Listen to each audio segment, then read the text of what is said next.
Dileş mesela yadında olsa bir zat gürün veripdim yadında mı? Bir proje hakkında. Menem şonu pikirlenip otyn var ha bilen bu gerek Nur dalda talip şu şekilde bolup bilmez mi näme? Siz son geçen günkü efirlerini dinledin mi? Geçen günkü efirden en bolup geçti. Yok kanalı bilmedim. Ayıp olup onda. Bolya aynı seyret men Hiç adam şöyle olmaya bakýandan bir kadro zat yok. Yani sorajak. Seyret. Azadağ'ın ayrı şey alı elde kadro olmasa hiç kişi tutmayan kadrosu yok elinde. Diaspora yok, kadro Bolya yok. baky bu kadar bunça cemiyeti üýşürip näme etmek isleýärler? Maksat näme ýagny? Senin görüşüň boýunça. Ben görüşüm kankim yakında bir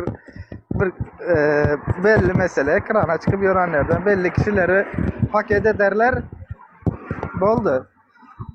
İza gidiyor yine. 2-3 yıl sonra yine gürleş bir araya yine Farhat vardı ya da neme vardı o aktivistler gitti zaten. Hey bir prostoy düşünüp göre prostoy.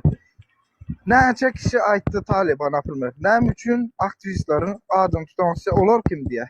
Tutulup giden aktivistlerin adını tutup. Olar kim diye, ben olar tanımam diye. Proje kankim. Proje sadece proje diye.